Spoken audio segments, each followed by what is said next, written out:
Hello everyone, this video is about unpacking your violin and your bow and getting it ready for your first violin lesson. Always unpack your violin in a secure place that is off the ground, never on the ground. Someone could put their foot through it by accident.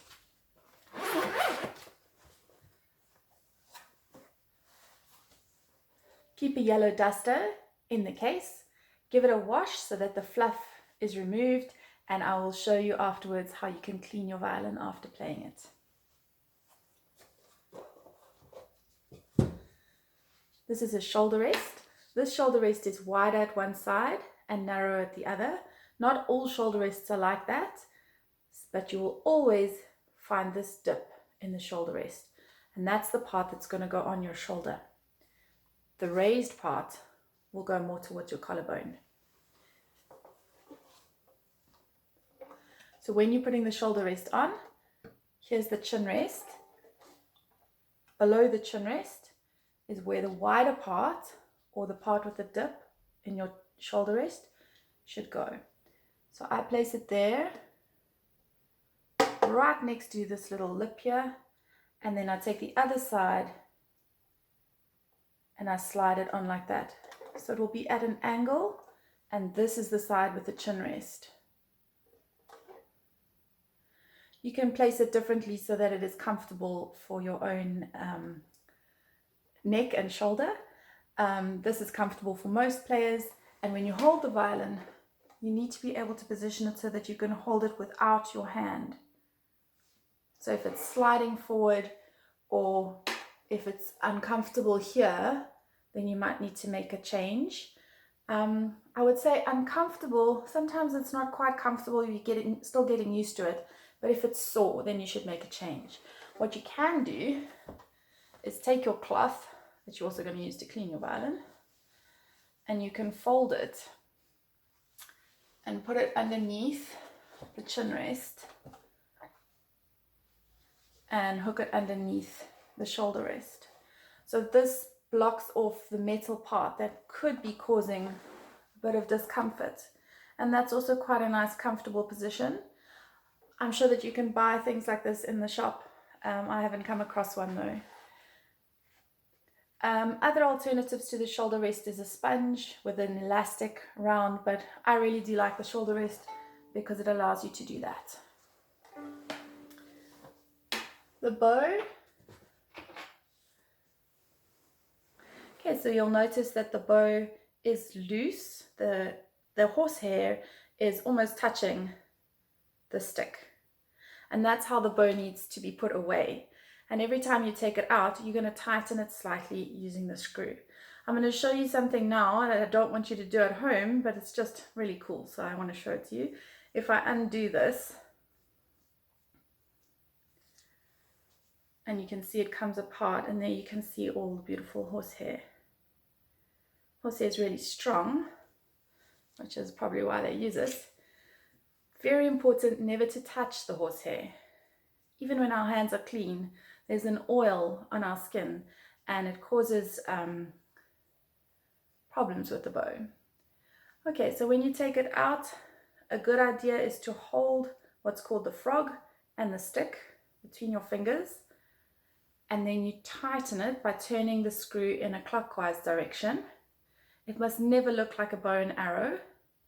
So what I mean by that is that the wood must never bend away from the hair.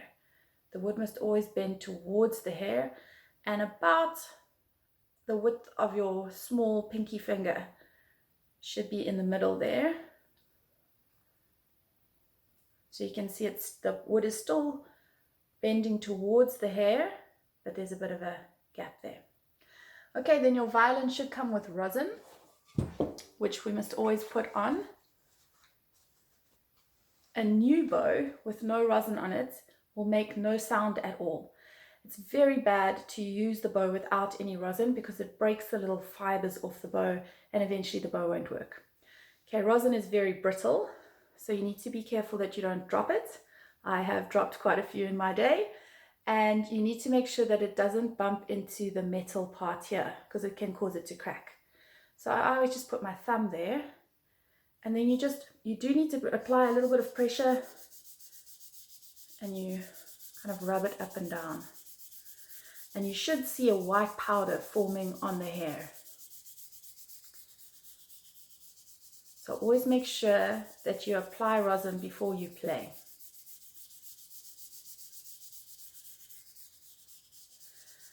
It's a good idea never to touch the horsehair, but just this once I'm going to show you. So you should see a little bit of rosin on your finger if you were to touch it. Okay, so then you're ready to play, and you'll notice that when you do play with the bow, some of the dust of rosin will come off on your violin, and you need to make sure that you get rid of that afterwards. So carefully take your yellow duster and you clean underneath the strings and underneath the fingerboard, pretty much everywhere where the rosin could have got to. You go between the fingerboard and the strings as well. And even the strings will need to be gently cleaned. We don't want the rosin to cake on the strings because it causes the sound to be quite dull. So above and underneath or below, just give them a little very gentle wipe with the cloth. So now you can see it's a bit cleaner. And you can do a similar thing with the bow because you'll find there's quite a lot of rosin on the stick. So I just put the cloth between, not touching the hair, but just allowing it to clean the stick. And then very important to remember to loosen your bow when you pack it away. So again, I'm going to hold the frog and the stick, and now I'm going to turn the screw in an anti-clockwise direction. Not so loose that it comes apart, but you'll see the hair will be almost touching the stick. And then that can go safely away.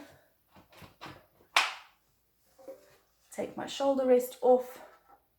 It should come off fairly easily. There are different ways to store it. Find a nice safe place to store it in the case. Some important tips is that your violin is made of wood, so keep it away from heat. Never ever leave it in a parked car. Never ever put it close to a fireplace. And take care of it as if it was your best friend.